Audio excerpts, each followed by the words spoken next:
tenho uma história que não consigo encontrar explicação e gostaria de compartilhar com vocês. Para contextualizar, devo dizer que minha avó não foi criada por sua mãe biológica. Margarida, sua tia, cuidou dela desde que era muito pequena, aproximadamente com 1 ano de idade, e é quem nós chamamos de bisavó. Minha avó ficou aos cuidados dessa mulher, que é uma pessoa bastante complicada, muito reservada. Em sua casa, seu quarto estava sempre fechado às 7 chaves.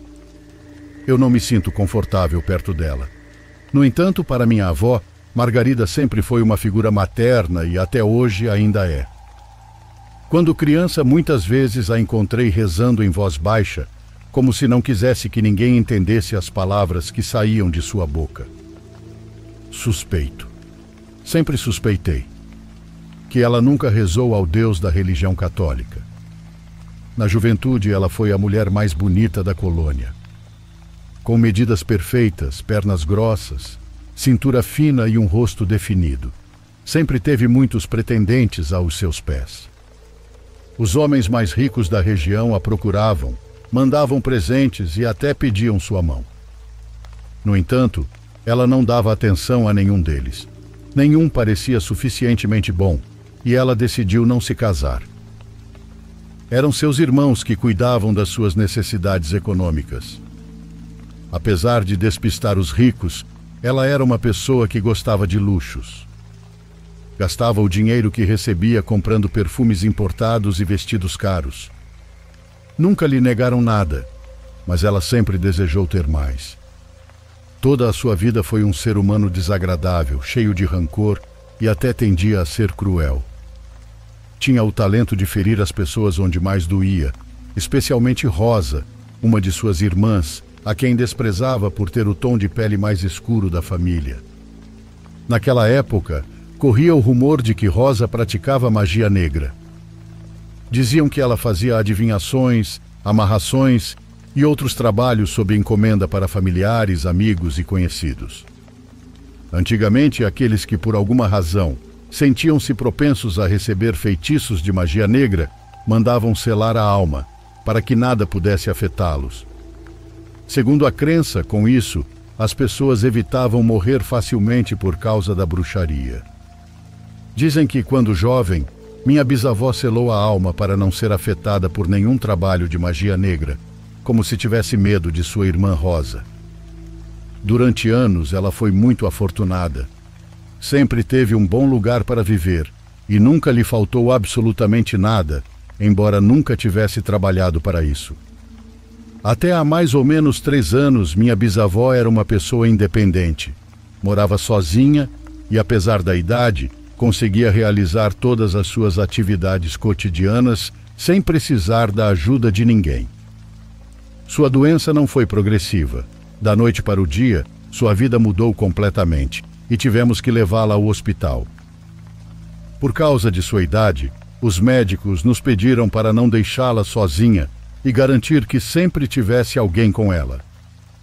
Os membros da família começaram a se revezar para cuidar dela. No hospital, minha bisavó dividia o quarto com outras 5 pacientes geriátricas e ela era a mais velha de todas. Atualmente tem 102 anos.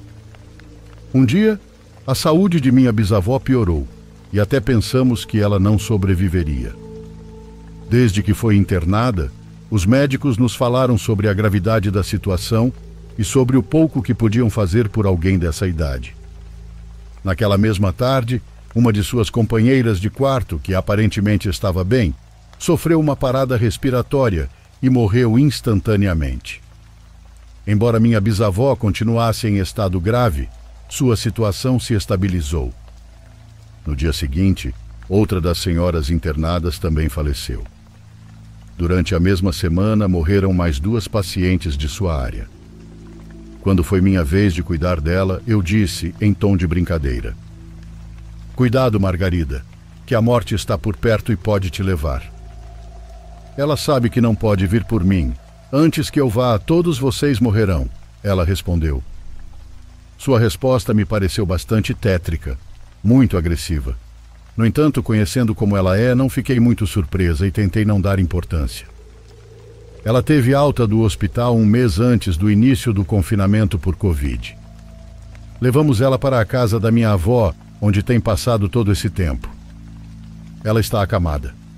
Devido à doença, perdeu quase completamente o movimento do corpo. Precisa de ajuda para tomar banho, comer e começou a usar fraldas. Além disso, sua visão deteriorou-se significativamente e está quase cega. Há algo nela que faz com que as pessoas não gostem de estar em contato. Eu nunca soube de nenhuma amiga que ela tivesse.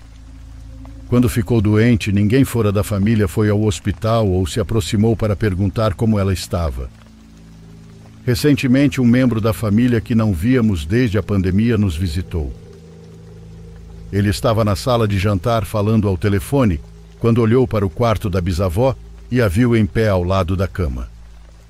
O corpo de Margarida não tem força suficiente para se levantar sozinha. Ela nem consegue sentar-se na cama sem a ajuda de outros. Então esse familiar foi ver se ela precisava de ajuda, mas quando chegou ao quarto, a encontrou deitada, dormindo.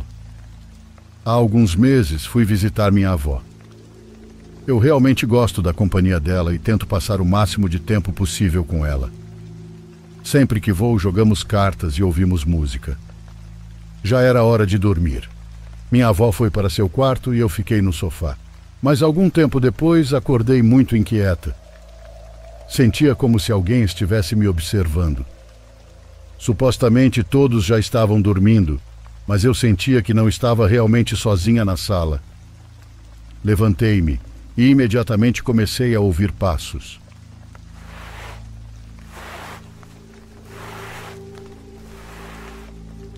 Os passos soavam como os da minha bisavó. Ela anda de uma maneira muito peculiar, sempre arrastando as pantufas. Fiquei tão assustada ao ouvi-la que comecei a rezar até voltar a adormecer. Minha avó já está acostumada a essas coisas, mas eu não. Desde que Margarida se mudou para a casa dela, o ambiente está muito pesado, quase sufocante. Eu não quero parar de visitá-la, mas é como se a energia dessa mulher estivesse se espalhando, como se ela estivesse se apoderando dos espaços da minha avó. Certa vez, durante a madrugada, minha avó ouviu Margarida procurando algo desesperadamente em suas gavetas, murmurando algo que minha avó não conseguiu entender. Ela se levantou rapidamente, foi até o quarto e a encontrou dormindo novamente, mas estava diferente de como a tinham deixado à noite. Seus pés estavam na cabeceira. E como eu já disse, ela não pode se mover sozinha. Seus músculos e articulações não permitem isso. Quando chegamos de manhã, minha avó pediu ajuda para movê-la, para colocá-la na posição correta, e o fizemos. E bom, até na semana passada, uma amiga da família ficou em casa para acompanhar minha avó durante a noite. Elas nos contaram que foram acordadas pelo som de batidas desesperadas na porta, como se alguém estivesse pedindo, por favor, que as deixassem entrar. Elas olharam a hora e eram 3 e pouco da manhã. Minha avó se aproximou da janela, mas não havia ninguém. Poucos minutos depois, Margarida começou a gritar. Me ajudem, estou morrendo. Minha avó e sua amiga levantaram-se para ajudá-la e com muito esforço conseguiram acalmá-la. No dia seguinte, fomos informados de que uma das vizinhas havia morrido. Sempre é outra pessoa que morre. É como se a morte estivesse procurando minha bisavó, mas por mais que tente, não consegue levá-la. Escrevo porque me parece muito estranho o que acontece com ela. É algo que ninguém conseguiu explicar. Ela continua aí. Apesar de sofrer, não conseguiu partir ainda. Neste momento ela está muito doente, mas não quer ir embora. Parece que está se agarrando a algo, ancorada ao mundo terreno.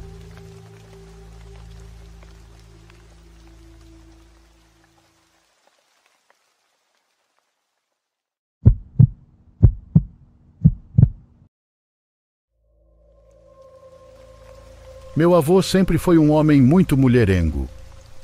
Minha mãe tem vários meios-irmãos espalhados tanto no nosso vilarejo quanto nos vizinhos. Ele nunca foi um homem muito correto.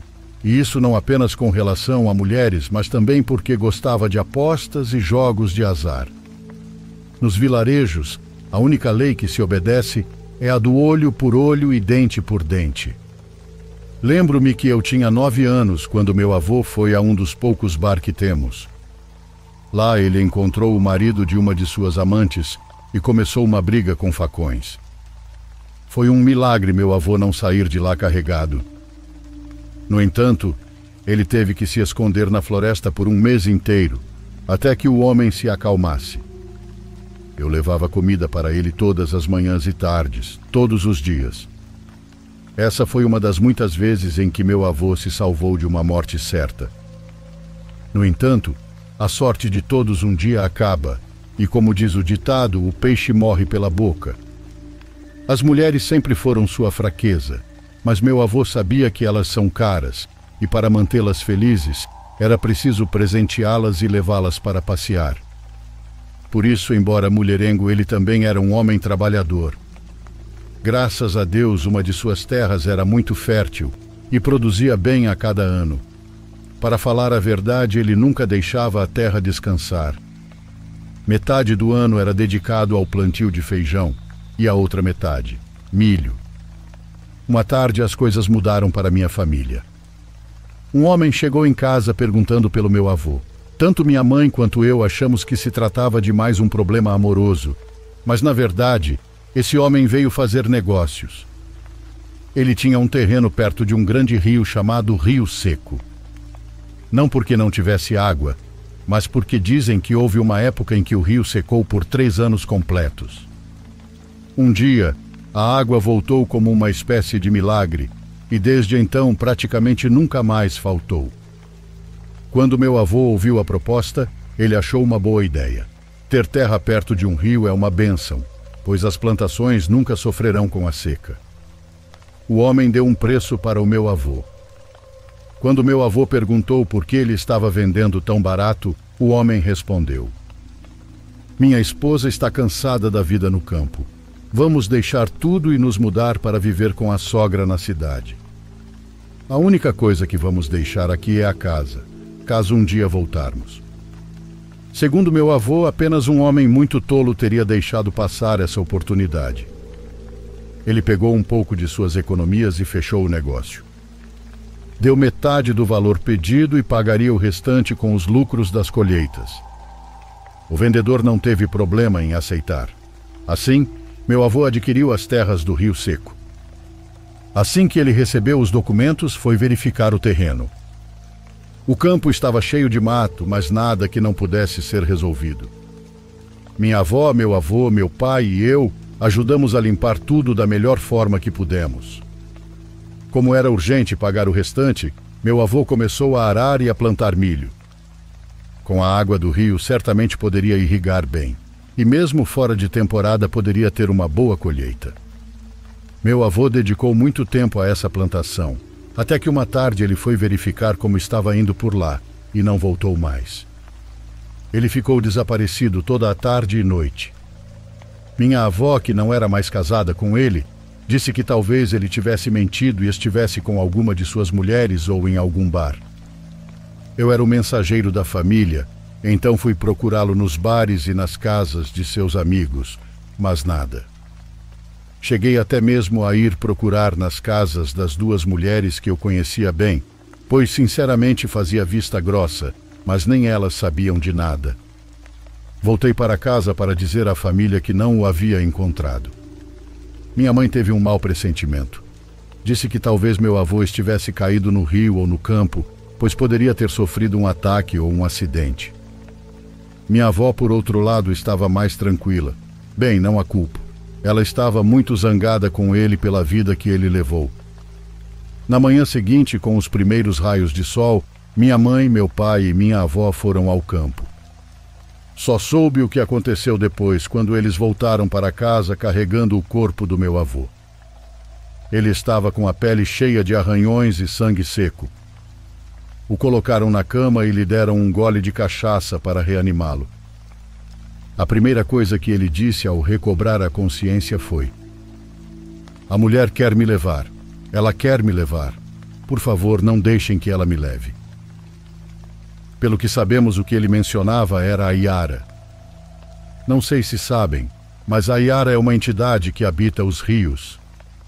Dizem que ela é de uma beleza irresistível, com longos cabelos negros e uma voz encantadora. Ela se banha nas águas e chama os homens para se juntarem a ela. Meu avô contou que, certa tarde, enquanto ia para a roça, ouviu risadas vindas do rio. Curioso, foi ver o que era e viu uma mulher se banhando. Ele nunca tinha visto uma mulher tão bonita, com cabelos longos e pretos. A mulher o convidou para se juntar a ela, e ele pensou que era seu dia de sorte. Tirou a roupa e ela saiu para recebê-lo. No entanto, conforme ele se aproximava, a pele dela começou a mudar. Já não era mais firme, mas esverdeada e enrugada.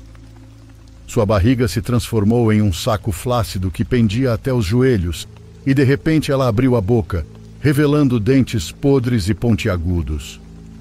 Meu avô nem se deu o trabalho de se vestir. Saiu correndo pelo mato, ouvindo ela atrás dele.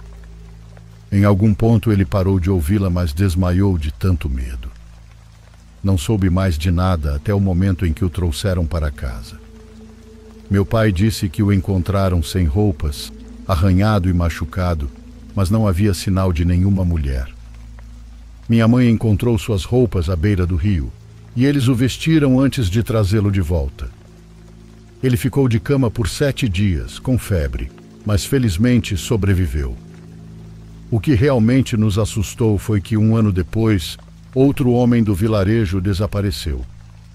Sua família ficou desesperada e organizou uma busca na mata. Após um dia inteiro de procura, o encontraram dentro de um buraco, sem roupas e morto. Algo estranho era que sua pele estava colada aos ossos, como se ele tivesse sido sugado.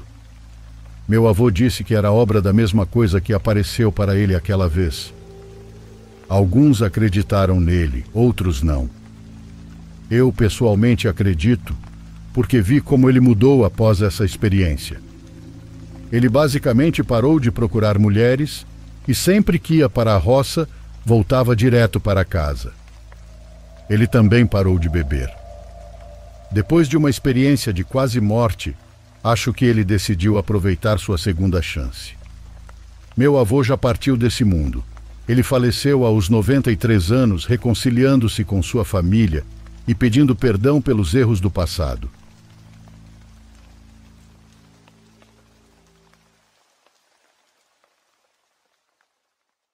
Por favor, curta e se inscreva se você estiver gostando. Agora continuamos.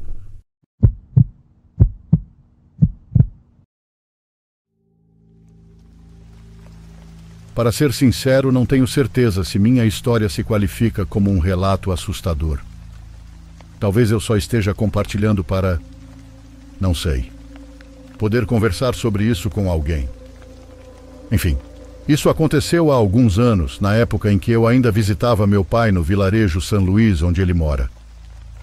Para quem não é do México, preciso explicar que a cidade cresceu tanto que, aos poucos, estamos invadindo os morros que antes ficavam na periferia. Naqueles dias, a casa do meu pai ainda ficava longe do centro do vilarejo. Em uma ocasião, a caminho da casa dele e devido ao tráfego intenso, decidi descer do ônibus uns 15 minutos antes do final do percurso e caminhar por aquelas ruas. Queria economizar um pouco de tempo e também conhecer um pouco mais. Afinal, para chegar à casa dele, ainda tinha que caminhar uns 5 minutos por uma estrada de terra, atravessar um pequeno trecho de uma encosta e passar por um matadouro que havia sido abandonado há algum tempo. Supus que caminhar um pouco mais seria o de menos naquele momento, e tudo parecia perfeitamente normal. Atravessei o centro sem contratempos, mas caminhando por uma rua menor, tive a sensação de ver uma senhora pequena, com cabelos grisalhos, deitada em frente a uma porta, talvez com um pouco de sangue. Lembro-me do avental xadrez e dos seus pequenos sapatos pretos. Não sei, acho que entre tantas coisas para ver, tantas pessoas, barracas e cachorros, eu apenas assumi que não havia visto o que pensei ter visto e decidi não dar importância. Só que, sem perceber, aquela imagem que devo ter visto por menos de um segundo ficou gravada na minha mente, borrada, mas presente, como algum tipo de imagem subliminar. Enfim, cheguei à casa do meu pai e tudo transcorreu da maneira mais normal possível. Comemos, conversamos, fiz uma faxina na casa e continuamos conversando até que, como acontece com frequência, os assuntos acabaram. A casa não era muito grande, mas tinha vários quartos e um porão que também era dividido em cômodos, o que tornava difícil saber quem estava em cada lugar. Alguns diriam que tinha uma péssima distribuição, e isso é verdade.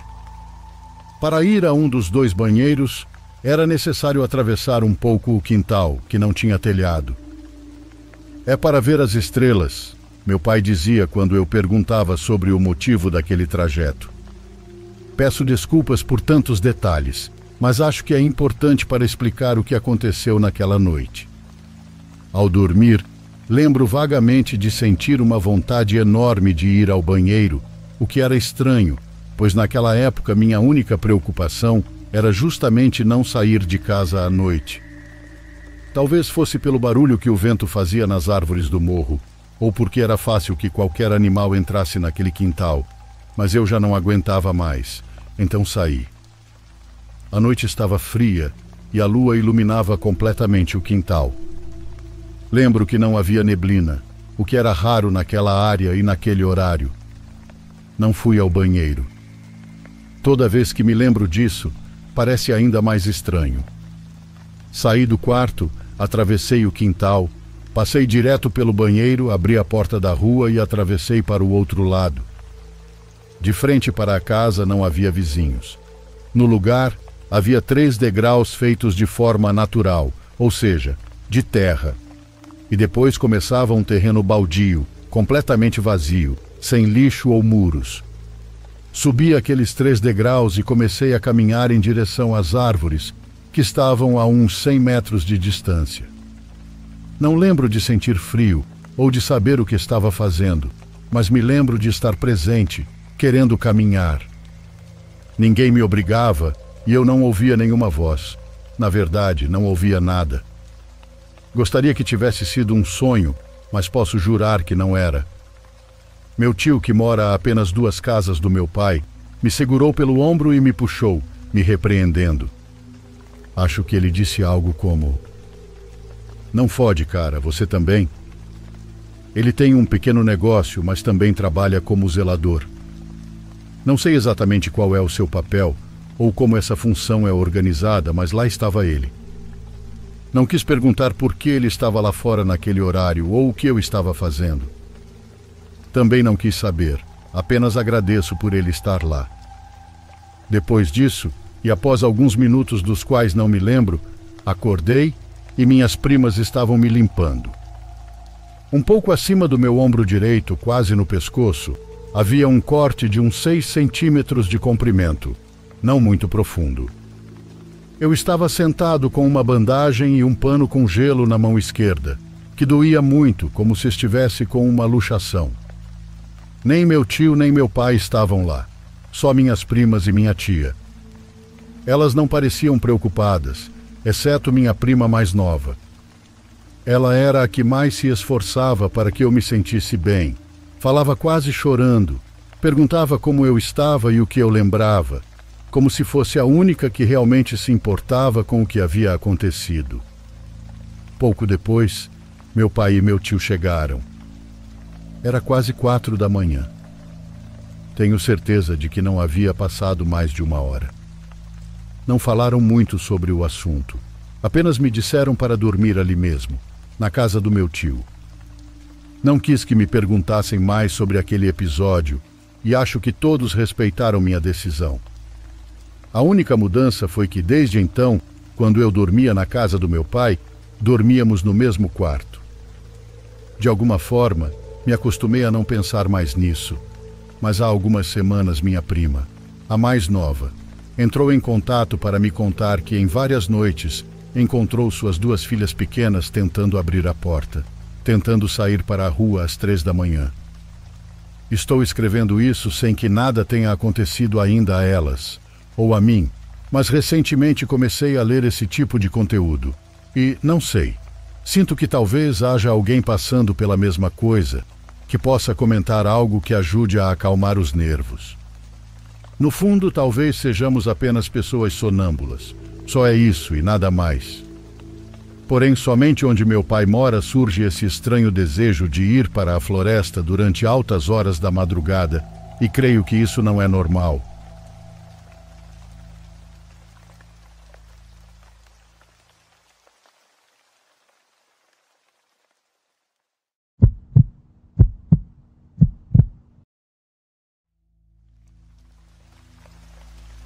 Meu nome é Clara, e estou escrevendo isso à plena luz do dia no meu local de trabalho, porque não sei se algo aconteceria se eu o fizesse à noite. Moro em uma cidade muito visitada em São Paulo por conta da sua culinária. Talvez vocês já tenham ouvido falar, mas prefiro não mencionar. O que mais existe por aqui são lendas e histórias que inundam as ruas. Todo mundo tem uma história para contar e, desta vez, vou compartilhar a minha. Trabalho em uma repartição pública, não vou dizer qual para evitar problemas com a instituição, mas os escritórios foram montados em uma casa adaptada.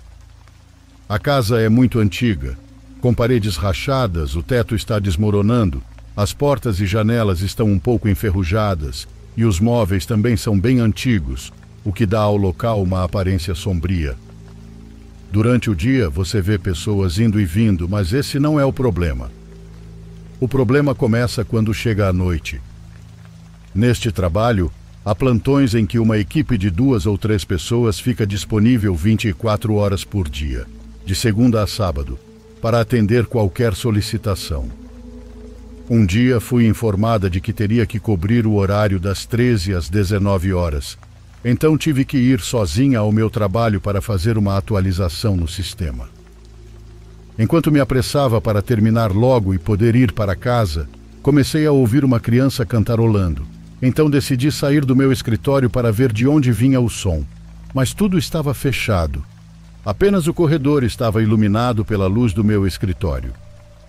Continuei trabalhando, quando ouvi claramente alguém correndo pela rampa de deficientes, que é de metal e faz muito barulho quando alguém passa por ela. Me levantei da minha cadeira e fui até o corredor, e mais uma vez não havia ninguém. Terminei o mais rápido que pude e fui para casa. No dia seguinte, à noite, tive outro plantão, então tive que ir ao trabalho por volta das 23 horas, mas desta vez ao menos estaria acompanhada por um colega. Enquanto fazíamos o serviço, nós dois, os únicos em todo o lugar, começamos a ouvir novamente alguém cantarolando uma música no pátio, mas desta vez o som estava ainda mais claro, e conforme os segundos se passavam, ouvíamos cada vez mais perto. Meu colega e eu nos entreolhamos sem dizer nada, até que ele me pediu para terminarmos o serviço o mais rápido possível, para podermos ir embora. Eu apenas assenti, e enquanto trabalhávamos, ouvimos muito claramente as cadeiras sendo arrastadas nas salas dos fundos, como se alguém estivesse mexendo nelas. E quem quer que fosse, ou o que quer que estivesse lá fora, não parava de cantar aquela maldita música.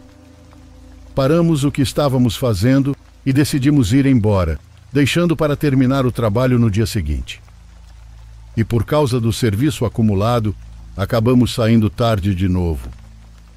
Fechamos os escritórios e fomos para casa, cada um para o seu lado.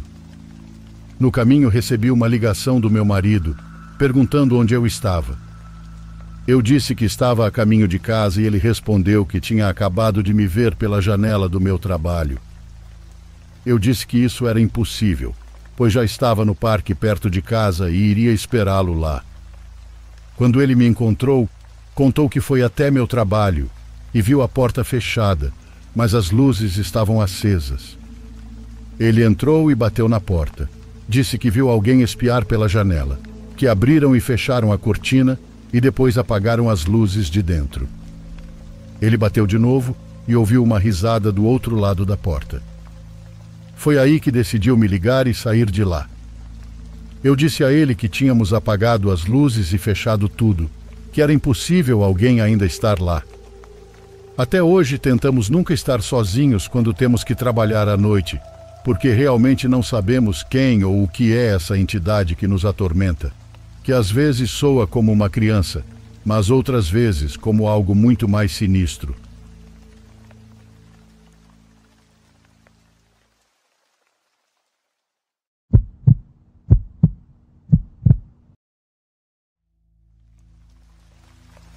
Há muito tempo eu ouvi um comentário sobre perguntar a hora nos sonhos. Eu sei o que muita gente vai pensar quando ouvir minha experiência, que são apenas sonhos e nada mais, que não passa disso. Bom, eu gostaria que realmente fosse assim, mas isso é algo que ainda me acontece. O que eu ouvi dizer é que, supostamente, se você fizer isso estando consciente de que está sonhando, as pessoas que estão no sonho começam a te perseguir e não te deixam ir embora. Isso sempre me pareceu um pouco exagerado, então obviamente eu nunca acreditei. No entanto, é impossível não achar interessante, já que é algo que não fazemos regularmente. Isso criou uma certa curiosidade em saber o que aconteceria caso algum dia eu conseguisse fazê-lo. Decidi testar na próxima vez que tivesse um sonho lúcido e levei alguns meses para que isso acontecesse, porque em muitas das vezes em que percebia que estava sonhando, na verdade eu estava acordada. Desde o começo lembro de tudo muito bem. Eu estava na cozinha da minha casa preparando o jantar com minha mãe.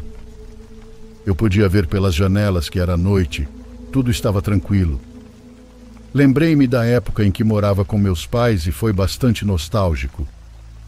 Demorei a perceber que estava sonhando, mas quando me dei conta, olhei para o relógio do micro-ondas. No entanto, ele estava embaçado. As luzes estavam acesas, mas os números não eram visíveis.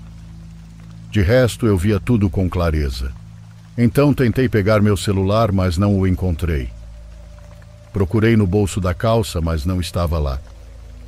Por fim, decidi perguntar à minha mãe.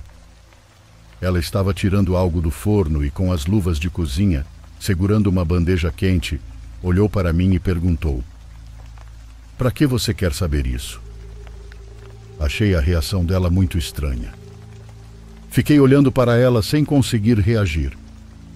Quando tentei, tudo ficou como em pausa. Parece estranho, eu sei, mas foi assim que aconteceu. O ambiente, minha mãe, os sons do exterior, tudo ficou imóvel. Foi então que eu quis acordar, mas não consegui. Então ouvi de novo a voz da minha mãe perguntando: "O que foi, filha? Você está bem?" Queria responder, mas as palavras não saíam da minha boca. Vale esclarecer que a cena continuava a mesma, imobilizada, e ainda assim eu conseguia ouvir a voz dela. Ela também não se movia. Senti muito medo, principalmente quando de repente tudo começou a se desfigurar, a se distorcer. Continuei ouvindo minha mãe perguntar repetidamente: "O que foi, filha? Você está bem?" Eu não conseguia sair do sonho, mas depois de uma eternidade finalmente acordei, gritando, completamente agitada. Já acordada, meu coração batia a 1000 por hora.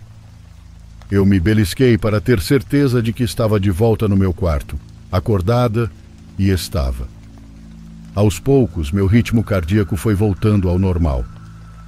Demorei para pegar no sono de novo, tentando pensar que foi só um sonho e nada mais. Acabei dormindo mais tarde, mas não sonhei com nada. Fiquei assim por pelo menos mais um mês, sem sonhar com nada. Eu simplesmente dormia e acordava no dia seguinte, o que pelo menos para mim não é comum. Sou uma pessoa que sonha muito, não todas as noites, mas na maioria delas. Após esses dias estranhos, a cena que causou o problema se repetiu, e foi assim que eu a tinha na cabeça. Mais uma vez, era noite, minha mãe e eu estávamos cozinhando exatamente como da primeira vez. Dessa vez decidi não perguntar nada. Quis continuar normalmente, achando que tudo se resolveria, que nada aconteceria. No entanto, quando minha mãe tirou a comida do forno, ela novamente me perguntou a mesma coisa, sem que eu tivesse dito nada. "O que foi, filha? Você está bem?" E novamente tudo no sonho começou a se distorcer. A pergunta dela se repetia enquanto tudo ficava travado, como quando uma fita VHS está com defeito. Eu estava muito assustada porque dessa vez eu não tinha feito nada. Simplesmente deixei as coisas seguirem o curso na medida do possível. Afinal, era um sonho. De repente, toda a cozinha ficou escura e eu acordei. Fiz o que pude para me acalmar e voltei a dormir pensando a mesma coisa. Foi só um sonho e pronto. Mas a partir daquela noite, aquele sonho estranho se repetiu desde então. Eu diria que agora sonho com isso uma vez por semana. Sempre que durmo e acordo, venho do mesmo sonho, do mesmo cenário, da mesma situação. Sempre é minha mãe tirando algo do forno, me perguntando a mesma coisa repetidamente. Então tudo se distorce e eu acordo. Embora, às vezes, eu demore a acordar. Eu não sonhei com mais nada além disso. Não durmo bem por causa disso. Acordo sempre sobressaltada, acelerada, e a cada vez vejo minha mãe no sonho mais e mais distorcida, quase não consigo reconhecê-la. Sinto como se algo tivesse se quebrado aos poucos nos meus sonhos. Eu sei. Tenho bem presente que muitos podem pensar que não tenho com o que me preocupar porque são só sonhos, mas é que eu não tenho sonhado mais nada. Me sinto tão cansada ao acordar, é como se tivesse corrido uma maratona. Tenho procurado em grupos por aqui e ali na internet, mas não encontro nada que explique isso. Sei que são sonhos, mas por que me perturbam tanto? Por que eu não sonho com outras coisas? O que eu tenho que fazer? Outro dia falei com minha mãe pelo telefone e fiquei até com medo de ouvir a voz dela. Juro que estou apavorada que algum dia ela me faça a mesma pergunta que faz nos meus sonhos enquanto eu estiver acordada. Não sei o que é pior, se é o que li sobre o que acontece quando se pergunta a hora nos sonhos ou o que está acontecendo comigo. Isso não deveria estar acontecendo, pois deveriam ser simples sonhos. Bem, na próxima semana irei ter uma conversa com um especialista recomendado por uma amiga. Parece que essa pessoa estuda o tema dos sonhos. Não sei ao certo, mas minha amiga me disse que ele já lidou com casos estranhos relacionados a sonhos. Pelo pouco que falei com ele por telefone, me disse que não era normal isso acontecer e que eu deveria me preparar, porque, segundo ele, é um processo difícil para sair dessa situação. É por isso que decidi compartilhar minha experiência, caso seja um golpe ou algo do tipo. Se tudo der certo, prometo voltar e contar como foi.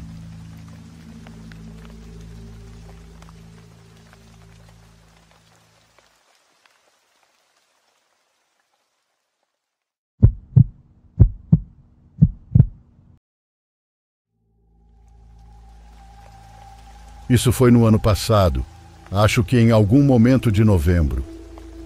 Estava chovendo praticamente todos os dias por aqui, mas naquela noite a chuva estava muito mais forte do que o normal, com tempestades isoladas ao longo do dia. Eu estava na minha loja durante a maior parte da tarde e voltei para casa por volta das 8. Enquanto dirigia pela estrada do meu bairro, ficou muito claro que algo havia acontecido. Todas as luzes estavam apagadas em cada casa. Estacionei na entrada da minha casa e, claro, quando entrei e tentei acender as luzes, elas não funcionaram. A energia havia acabado e minha casa inteira estava praticamente na escuridão total.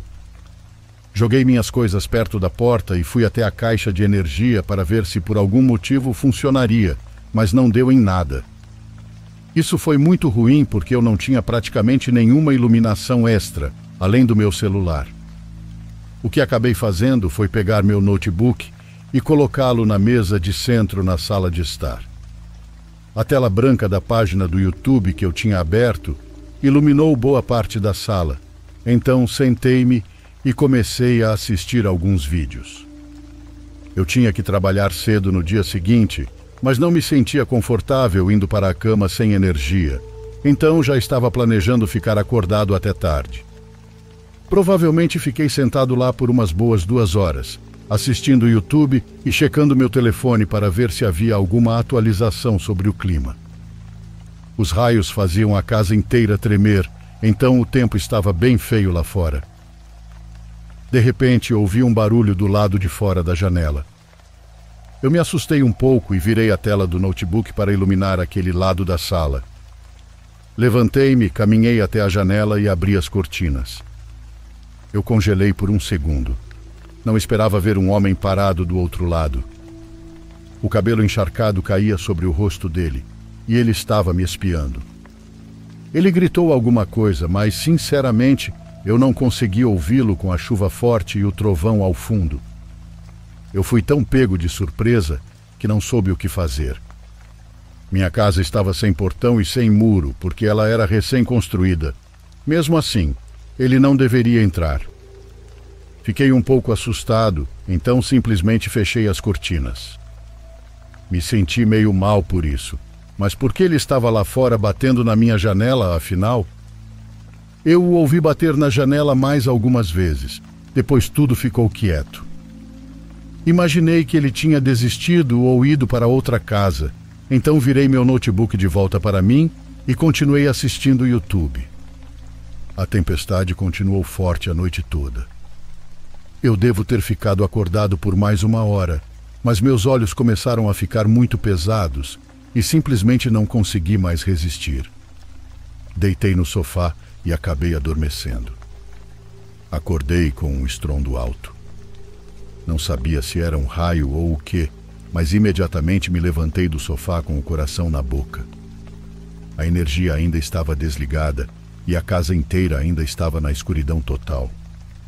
Liguei a luz do celular e olhei ao redor, e foi quando ouvi algo vindo do fundo da casa.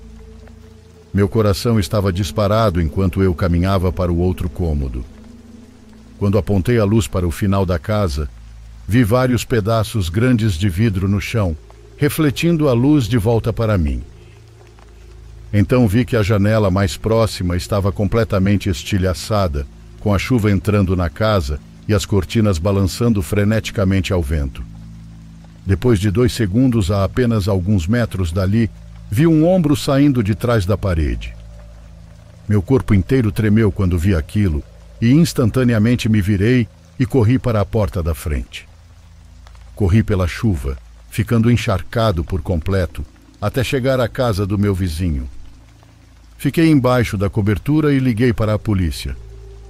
Não é surpresa que o homem não estivesse lá quando a polícia chegou.